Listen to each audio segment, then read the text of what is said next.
વધુ એક સમાચાર અમદાવાદથી, જ્યાં એએમસીને અધિકારીઓએ ચૂનો લગાવ્યો। અમદાવાદથી આ સમાચાર, જ્યાં એએમસીને અધિકારીઓએ ચૂનો લગાવ્યો। કોન્ટ્રાક્ટર અને અધિકારીઓએ ચૂનો લગાવ્યો। વાસણામાં નવા બનેલા આશ્રય સ્થાનમાં કૌભાંડ, જ્યાં 2.50 કરોડના ખર્ચે આવાસ બનાવવામાં આવ્યું છે। 4 માળમાં હલકી ગુણવત્તાની વસ્તુઓ વપરાયાનો આરોપ કરવામાં આવ્યો। તૂટેલી પાઇપો અને ટપકતા નળ પુરાવા છે। આ સાથે જ છત પરથી પોપડા પડવા લાગ્યા છે। કોન્ટ્રાક્ટરને કોર્પોરેટરે ખુલ્લા પાડ્યા। ભાજપ કોર્પોરેટરે જ સ્ટેન્ડિંગ કમિટીમાં ફરિયાદ કરી। અમદાવાદમાં એએમસીને અધિકારીઓએ ચૂનો લગાવ્યો। કોન્ટ્રાક્ટર અને અધિકારીઓએ ચૂનો લગાવ્યો। વાસણામાં નવા બનેલા આશ્રય સ્થાનમાં કૌભાંડ સામે આવ્યું। બનાવવામાં છે। અમદાવાદ શહેરની અંદર 15,000 કરોડનું બજેટ પહોંચ્યું છે। લોકોની સુવિધા માટે સારી વ્યવસ્થા કોર્પોરેશન કરે છે, પરંતુ ભ્રષ્ટ અધિકારીઓ અને કોન્ટ્રાક્ટરોની મિલીભગતના જે ઉદાહરણ છે તે આપણે જોવા મળે છે વાસણાની અંદર। વાસણાની અંદર જે પ્રમાણે અત્યારે જે એક હલકી ગુણવત્તાની જે વસ્તુ અને સાથે હલકી ગુણવત્તાવાળી જે વસ્તુ વાપર્યા બાદના જે પરિણામો જે છે તે આપ જોઈ રહ્યા છો। અને આ પ્રમાણે જે કામગીરી છે તે 4 ફ્લોરની અંદર જોવા મળી છે। ટાઇલ્સ હોય, દરવાજા હોય કે સિમેન્ટ હોય, આ તમામ વસ્તુઓ જે ખરાબ વસ્તુ વાપરી હોવાની જે ફરિયાદો છે તે મળી, અને સાથે જ આ ફરિયાદ કોર્પોરેટરના ધ્યાને આવતાની સાથે તેમણે અચાનક મુલાકાત લીધી અને સાથે જ તેઓની સામે પણ ઘણા બધા દ્રશ્યો સામે આવ્યા છે। મેહુલભાઈ, જે પ્રમાણે તમે અચાનક મુલાકાત લીધી અને અચાનક આ રીતના દ્રશ્યો શું જોવા મળ્યું હતું?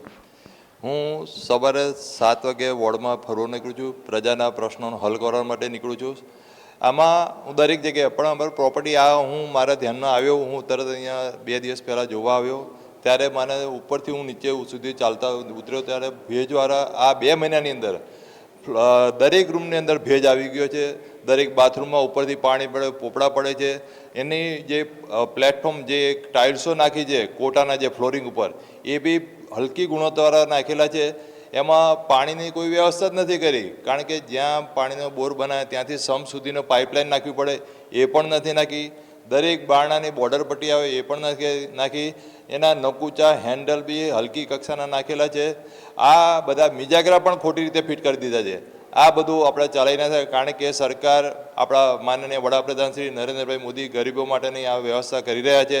તો આપણે એને મિલકતને સારામાં સારી રીતે કરી શકે એવી આપણે ધ્યાન રાખવું જોઈએ। સમજો કે 2 થી 2.5 કરોડ રૂપિયાથી પણ વધારેનો ખર્ચો થયો છે। અધિકારીઓ આ મામલે શું જવાબ આપે છે? આમાં કોણ અધિકારી છે હજી મને ખ્યાલ નથી। આપણે તો મેં કાલે અમારા ચેરમેનશ્રીને ધ્યાન ઉપર લાવ્યું, ચેરમેનશ્રીએ તરત આના પર વિજિલન્સ બેસાડી છે એવું અમને ધ્યાનમાં આવ્યું છે, એટલે ચેરમેનશ્રી જ આના આગામી પગલાં લેશે। ગરીબ લોકો માટે આવાસ યોજનાનું એક સારું સપનું વડાપ્રધાનશ્રીએ જોયું, તમારા લોકો દ્વારા એનું પૂર્ણ કરીએ છીએ, પરંતુ હલકી ગુણવત્તાવાળું કેટલું જોખમી કહી શકાય?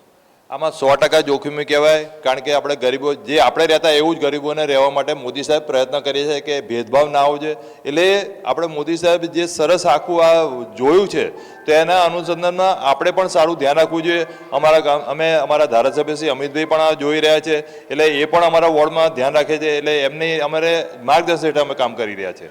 એટલે આવા જાગૃત નાગરિક સેવકો જ્યારે લોકો માટે હંમેશા તત્પર રહે છે, અને સાથે આ પ્રમાણે ભ્રષ્ટાચાર કરતા જે કોન્ટ્રાક્ટર છે તેની સામે કડક કાર્યવાહી થવી જોઈએ, અને સાથે આગામી દિવસોમાં કોઈ આવું બીજું વસ્તુ ના બને, અથવા તો આ બન્યા બાદ દુર્ઘટના થાય તો તેના જવાબદાર કોણ, તેવા સવાલો પણ લોકો કરી રહ્યા છે।